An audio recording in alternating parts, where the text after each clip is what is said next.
Yang mana sama-sama kita tahu di Palestina itu juga ada satu kota suci yang juga termasuk kota sucinya umat Islam. Al-Quran menyebutkan ya qaumi udkhulul ardhal muqaddasah. Kalian masuklah ke kota suci Al-Quds. Kota suci Al-Quds Al-Mubarakah yang diberkahi. Nabi Karim sallallahu alaihi wasallam beliau bersabda, "La tasuddu rihal illa ala salasati masajid." Janganlah kita bersusah payah melakukan perjalanan kecuali untuk pergi ke 3 masjid. 3 masjid itu kata Nabi, Masjidil Haram, Masjid Nabawi, kemudian Al-Quds. Kenapa? Karena Al-Quds itu adalah buminya Islam. Yakni banyak para anbiya alaihissalam sebelum baginda Nabi Muhammad SAW, beliau memulai dakwah perkembangan agama Islam dari sana. Ini di antara ayatnya adalah An-Naml ayat 44. Kalau Nabi ini dalam tunasi wa aslamtu ma'a Sulaiman lillahi rabbil alamin. Dia Balqis berkata, Tuhanku sungguhnya aku telah berbuat zalim terhadap diriku dan aku berserah diri kepada Sulaiman, Tuhan semesta alam. Yakni Rabbil alamin di sini maksudnya bumi Palestina itu buminya Islam. Kemudian keberkahan dari bumi Palestina ini tidak hanya didapati untuk negeri Palestina saja, tapi didapati untuk seluruh alam. Kemudian Bapak Ibu sekalian, ini yang kelima ini sering kita jumpai ya, hampir setiap masjid di negara kita di Indonesia ini setiap datang waktu Isra dan Mi'raj, maka kita selalu memperingati Isra dan Mi'raj. Yang ayatnya subhanalladzi asra bi 'abdihi lailan minal masjidil haram ila masjidil aqsa alladzi barakna haulahu. Kita selalu memperingati Isra Mi'raj, memperingati tentang perintah salat, namun kita terkadang lupa tidak memperingati bagaimana mengapa Nabi Shallallahu Alaihi Wasallam ini diperjalankan oleh Allah menuju Masjidil Aqsa terlebih dahulu dari Masjidil Haram. Padahal bisa saja Allah SWT kuasa langsung jalankan Nabi Muhammad dari Masjidil Haram ke Sidratul Muntaha. Tapi Nabi diperjalankan dulu ke Masjidil Aqsa, yang mana memang Masjidil Aqsa dan sekitarnya yang diberkahi. Kenapa teman-teman? Karena keajaiban yang ketiga, nanti ketika terjadi hari kiamat, setelah tiupan sangkakala yang pertama, seluruh umat manusia ini akan meninggal dunia, bumi hancur semuanya. Kemudian tiupan sangkakala yang kedua, ini akan dibangkitkan lagi, dikumpulkan semua orang di padang mahsyar, dan itu insya Allah letaknya ada di negeri Palestina, di Masjidil Aqsa. Kenapa? Karena negeri Palestina, karena Baitul Maqdis itu terletak langsung di bawah pintu langit. Kemudian yang terakhir, bumi Palestina ini di sana adalah hidupnya para anbiya alaihissalam. Banyak para anbiya hidup di sana sampai baginda Nabi Muhammad Shallallahu Alaihi Wasallam ini diperintahkan untuk berkunjung ke Masjidil Aqsa. Yang mana juga Masjidil Aqsa adalah kiblat pertama umat Islam sebelum dipindahkan ke Masjidil Haram. Nah, demikian sedikit edukasi dari kami, dan insya Allah akan dilanjutkan oleh ketua koordinator tim kami, Akhi Yazid. Assalamualaikum warahmatullahi wabarakatuh. Masih kuat Pak untuk menerima sedikit wejangan dari kami Pak. Ini mungkin Bapak Ibu semua sudah pernah mendengar mungkin, namun apa salahnya kita saling mengingati Pak ya, agar kita tidak melupakan kota suci kita, tidak melupakan masjid suci kita. Tadi itu juga di Palestina, yang pertama negeri yang diberkahi, yang kedua negeri yang disucikan. Pak Bu, kalau kita ke pasar secara umum ya Pak ya, kita tanya coba kepada ibu-ibu yang mungkin jarang taklim atau pengajian mungkinnya, dia tapi ngaku Islam Pak, atau bapak-bapaknya, coba tanya, ada berapa sih kota suci umat Islam Pak Bu? Rata-rata Pak Santi Pak, rata-rata mereka tahunya 2 Pak. Pak betul nggak Pak? Lupa dengan kota suci yang ketiga, lupa dengan masjid suci yang ketiga. Kita tahunya kota Mekah Al-Mukarramah, terdapat masjid suci kita yang Masjidil Haram, dan tahu ya kota Madinah Al-Munawwarah, dan masjidnya Masjid Nabawi. Tapi kita lupa dengan kota suci yang ketiga, kota Palestina. Nah kan bukti Pak kalau kita pun lupa dengan kota suci kita. Tadi disinggung oleh Ustaz Ajis. Kota suci kita ketiga adalah kota Al-Quds Al-Mubarakah. Jadi kota suci masjid ketiga adalah kota Al-Quds Al-Mubarakah yang kita semua tahu tentang masjid suci itu Masjidil Aqsa atau Baitul Maqdis. Tahu semua ya Masjid ya. Tapi kita mau cek tentu nggak tahu kan kita masih langsung yang mana Pak. Baik. Bumi Islam berkas alam. Bumi Islam tadi disebut Haji setiap tahun Pak Bu. Seluruh masjid Indonesia, musola, masjid bahkan sekolah memperingati Isra Mi'raj. Saya dari Lampung Pak, kami dari Lampung. Itu nggak ada masjid di Lampung yang nggak memperingati hari besar Islam itu Isra Mi'raj pasti. Bahkan pemerintah pun support gitu, memberikan dana gitu. Tapi baru setiap tahun itu pula kita perlahan-lahan melupakan Masjidil Aqsa. Perlahan-lahan melupakan kota Al-Quds Al-Mubarakah. Kenapa? Ayatnya kan jelas, kuperjalankan hambaku dari Masjidil Haram ke Masjidil Aqsa. Tapi yang kita bahas baru dari kita lahir, kecil, sekolah, dewasa, menikah, punya anak, punya cucu, berulang-ulang tentang hadiah yang Allah berikan kepada Rasulullah tentang sholat, betul Pak? Pernah nggak? Mungkin ada yang pernah bahas, tapi jarang Pak. Jarang kita para asatis untuk kita semua para asatis jarang membahas tentang Palestina, tentang Baitul Maqdis, tentang kota Al-Quds Al-Mubarakah. Sehingga apa? Sehingga umat Islam pelan-pelan melupakannya, dan ketika Masjidil Aqsa pernah dibakar di Israel, kita pun nggak tahu. Tahu Pak pernah dibakar Pak? Mungkin ada yang sudah tahu, ada yang baru tahu. Kenapa? Karena kita perlahan melupakan Masjidil Aqsa. Bahkan kondisi saat ini Pak terancam Bapak Ibu semua. Nah, tadi singgung kan bagi orang itu mudah melakukan segala sesuatu. Mudah nggak bagi orang itu menjalankan hampir di Masjidil Haram langsung ke Sidratul Muntaha? Mudah Pak? Mudah, tanpa harus ke Masjidil Aqsa dulu kan? Tinggal berkata kun dan orang pasti terjadi kan? Tanpa harus ke Masjidil Aqsa. Kayak tadi yang ke-6, tempat terjadinya hari kiamat, surat Qaf ayat 41 dekat karena seruan malaikat dari tempat yang paling dekat. Para ahli tafsir, para ulama menjelaskan bahwasanya malaikat ini nanti meniupkan, maksudnya meniupkan sangkakala itu Pak, itu tepat di atas tanah Al-Quds Al-Mubarakah. Kenapa?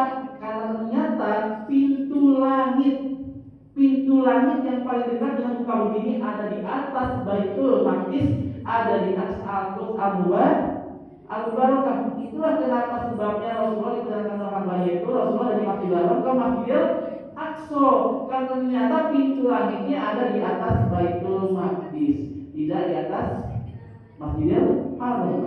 Itulah kenapa diperjalankan dulu ke Masjidil Aqsa. Nah, baik. Yang ketujuh, tanahnya para nabi dan rasul. Pak, Bu, kita tahu semua nabi yang wajib kita imani 25 nabi dan rasul. Tapi sebenarnya di nabi kita dalam hadis tadi disampaikan 124.000 nabi plus 313 rasul. Yang dimana Pak?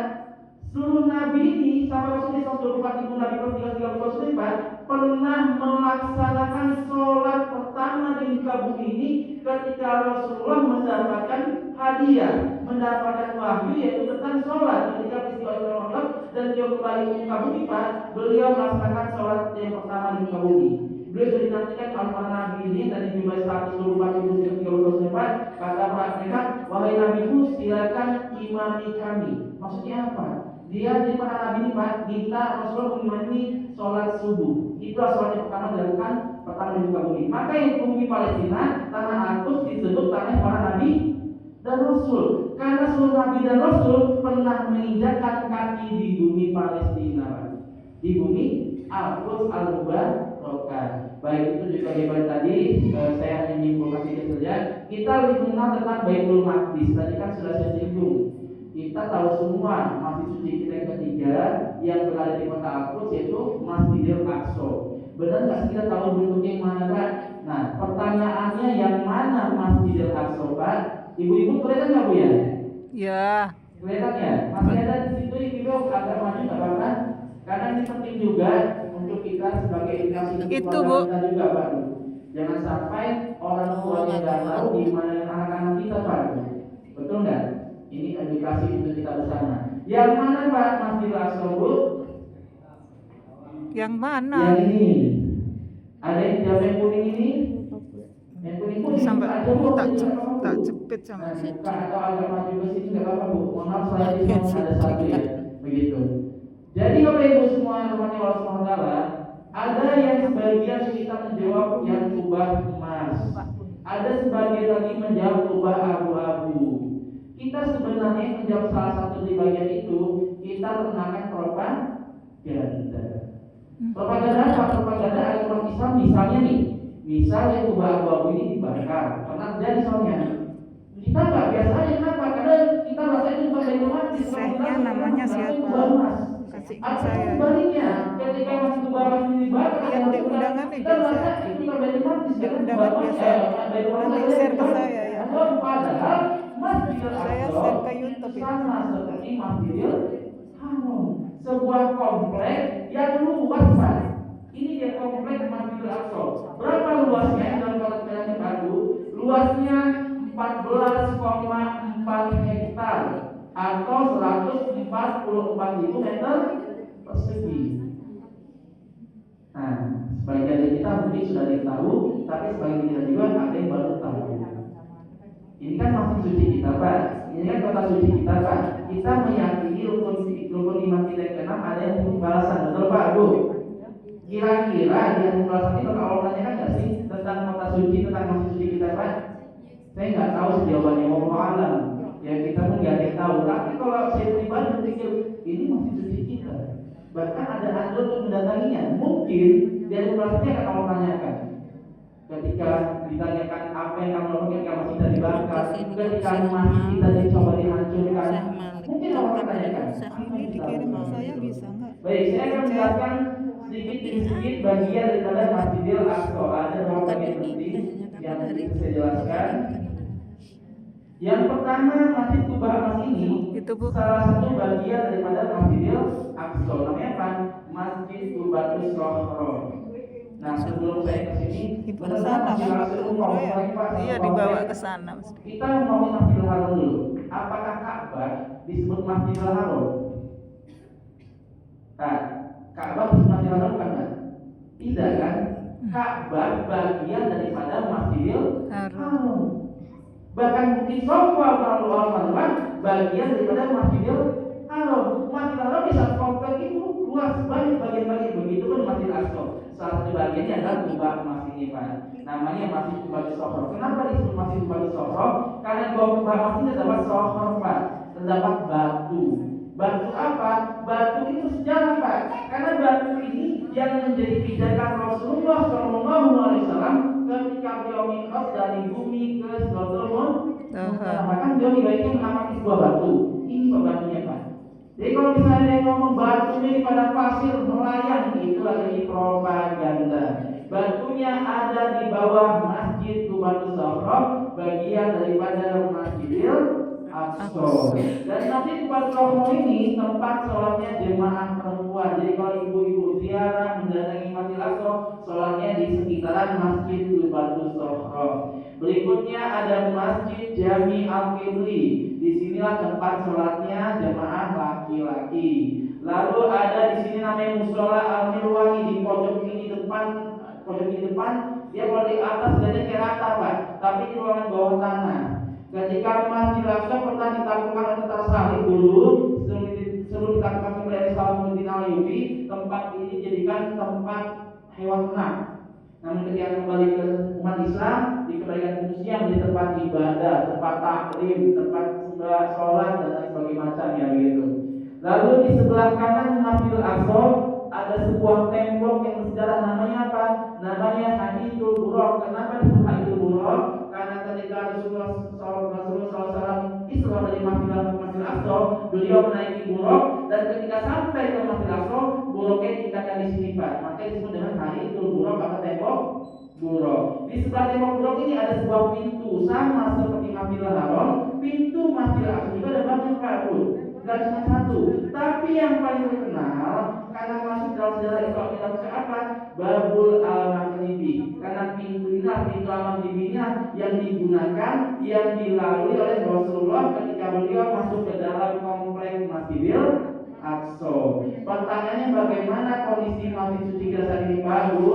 Kondisinya menyedihkan, kondisinya miris, kondisinya mengkhawatirkan, kondisinya sangat berbahaya sampai semua. Kenapa menyedihkan? Karena banyak umat Islam mulai melupakan Masjidil Aqsa. Sedih Pak Bu? Kalau kita berbicara membantu Palestina karena kasihan, sesungguhnya kasih itu bukan mereka, Pak. Mereka yang mewakili kita semua mengambil peranan menjaga Baitul Maqdis secara langsung. Sesungguhnya kita yang kasihan. Kenapa? Karena kita pun mungkin pelan-pelan tidak tahu yang mana Baitul Maqdis, bahkan kota suci pun kita melupakan. Sesungguhnya kasihan adalah kita. Jadi kalau kita mengirim donasi kita ke Palestina, jangan didasari dengan rasa kasihan. Kata Ustaz Somad, ketika kamu tidak peduli pada Palestina, maka ketika ada pertanyaan keimanan, maka dasari dengan keimanan begitu semua. Lalu yang berikutnya apa kondisinya? Mengkhawatirkan dan nisbah. Kenapa? Karena sedikit demi sedikit Masjidil Aqsa mulai digerogoti. Pada tahun 2004 Masjidil Aqsa telah dibakar oleh Zionis Nasional Israel yang mengakibatkan sepertiga bagian daripada Masjid Jami Al-Qibli hangus terbakar. Pernah dibakar Pak Masjidil Aqsa, Masjid suci kita semua. Tidak hanya menggerogoti, mereka juga mencoba menguasai bagian-bagian penting Masjidil Aqsa. Salah satunya apa? Salah satunya itu buruk atau tembok buruk tadi. Sekarang tembok buruk berganti nama Pak. Apa namanya? Tembok keratapan. Pasti sering dengar ya, karena sih masuk berita. Karena berjuta-juta umat Yahudi datang ke sini, karena tembok keratapan ini jadikan tempat suci orang Yahudi. Berjuta-juta orang yang datang, sama seperti Masjidil Haram Pak. Berjuta-juta orang suci datang ke Masjidil Haram. Raja Arab Saudi King Salman memperluas daripada Masjidil Haram agar muat. Begitu pun dengan tembok keratapan ini, karena tidak muat Pak, dilakukan perluasan oleh Zionis Israel. Dengan cara apa? Dengan cara menghancurkan Babul Al-Maghribi. Kini Babul Al-Maghribi, apa Babul Al-Maghribi kita Pak? Pintu yang dilalui oleh Rasulullah ketika beliau masuk ke dalam Masjidil Aqsa. Sekarang Babul Al-Maghribi sudah tidak ada lagi. Tidak ada namanya. Hanya sisa-sisa saja yang sudah dihancurkan. Kholil. Tembok Syekh Kholil tulisannya. Makin mengerikan, makin menyedihkan ya Pak ya. Kholil. Menyedihkan kenapa? Karena kita baru tahu mungkin. Baik, tidak hanya menguasai bagian sedikit demi sedikit bagian penting Masjidil Aqsa, tapi mereka juga berupaya menghancurkan Masjidil Aqsa. Saya yakin bapak-bapak ibu di sini sudah tahu atau aktif di WhatsApp, pernah mungkin gabung di WhatsApp. Ini punya saya. Berapa Bawahnya tahun ini atau bulan terakhir ini kita pernah mendapat mungkin video dari Mufti Palestina, Mufti Masjidil Aqsa yang mengabarkan kepada kita semua bahwasanya kondisi Masjidil Aqsa semakin mengkhawatirkan. Kenapa? Karena semakin banyak lubang yang dibuat oleh Zionis Israel di bawah Masjidil Aqsa. Kenapa ini? Itu betul Pak, itu kan hoax Pak. Karena ternyata di bawah Masjidil Aqsa itu banyak lubang-lubang yang seperti ini. Bahkan ada lubang yang besarnya 4 kali lapangan sepak bola Pak. 4 kali lapangan sepak bola tepat berada di bawah Masjidil. Saya kepikiran Pak. Kira-kira Pak logikanya, kalau Allah menjadikan gempa, Allah menjadikan gempa dan Allah berkehendak, kira-kira bisa roboh nggak Pak? Roboh dengan lubang-lubang besar ini, dan nggak cuma satu, ada banyak di bawah Masjidil Aqsa. Pasti tanahnya pun kekuatan fondasi pun berkurang, tanahnya labil. Musim hujan misalnya, maka tanahnya labil, longsor. Kita Israel, Masjidil Aqsa hancur, rubuh dengan cara begininya, dengan cara lagi bahasanya. Kenapa? Karena kalau dibom, mereka bom ini Masjidil Aqsa sebagaimana mereka ngebom masjid-masjid di Gaza, ribuan masjid baru dibom. Tidak hanya masjid, bahkan gereja pun mereka bom.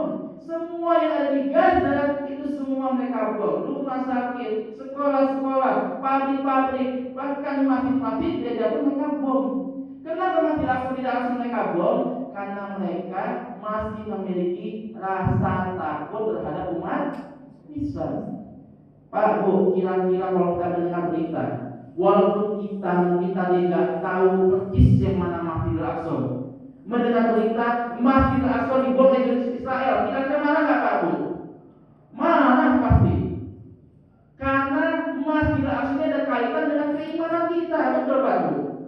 Bahkan keimanan kita yang sekecil bizarah pun mungkin ketika mendengar Masjidil Aqsa dibom, pasti kita semua marah. Itulah ketakutan daripada Zionis Israel. Makanya mereka tidak melakukan itu, tapi mereka melakukan dengan cara pelan-pelan. Ini lebih membahayakan bagi semua. Ini kondisi yang sangat mengerikan. Bahkan banyak bagian-bagian Masjidil Aqsa yang sudah mulai hancur sedikit. Banyak bagian-bagian tembok Masjidil Aqsa yang mulai rubuh. Begitu. Setelah hancur Masjidil Aqsa, apa yang mereka impikan? Apa yang mereka berikan? Ini impian terbesar Israel, yaitu mendirikan namanya Kuil Solomon, tepat di atas tanah Masjidil Aqsa. Bahkan mereka sudah membuat replikanya disandingkan dengan Masjidil Aqsa. Nah, bahkan di sini ada sebuah gambar di mana ada seorang rabi. Rabi itu kalau kita ustadz ya panggilannya, ini mereka rabi. Di sini ada anak-anak Pak usia 10 tahun kurang lebihnya. Sedang apa? Rabi ini mengedukasi anak-anak mereka sejak dini tentang kuil Solomon. Sehingga Pak, orang-orang Yahudi dari kecil Pak, dari dini sudah ada keinginan untuk menghancurkan Masjidil Aqsa dan mendirikan kuil Solomon. Pertanyaannya bagaimana dengan kita Pak Bu? Sudahkah kita mengedukasi anak-anak kita tentang Masjidil Aqsa? Sudahkah kita mengedukasi anak-anak kita tentang Baitul Maqdis, tentang kota Al-Quds Al-Mubarakah? Ini menjadi tamparan khas umat Islam. Faktanya saat ini banyak generasi muda kita mulai melupakan kota sucinya, mulai melupakan Masjidil Aqsa. Bahkan ketika Masjidil Aqsa sedang dipertaruhkan, dengan saat ini yang posisinya semakin mengkhawatirkan dengan adanya BOP, ini umat Islam yang generasi muda ini biasa saja tidak ada kepeduliannya, maka ini menunjukkan bahwasanya edukasi kita tentang Palestina kepada generasi kita itu telah mulai pelan-pelan hilang. Yakin ada yang berdamai dengan BOP Pak? Padahal Amerika yang menyupport rudal-rudal, menyupport dana ke Israel untuk menggenosida Gaza. Yakin ada yang berdamai Pak? Wallahu a'lam bishawab. Ya, tapi saya tidak ada Pak. Bahkan dengan BOP melakukan serangan yang begitu ke negara Iran yang begitu. Baik, Bapak Ibu semua. Ini namanya tembok rasial. Tembok rasial ini dibangun sepanjang 726 km. Bapak Ibu pernah ke Sumatera Pak Bu? Dasar Lampung Palembang, betul? Tol Sumatera dari Bakauheni sampai dengan ke Palembang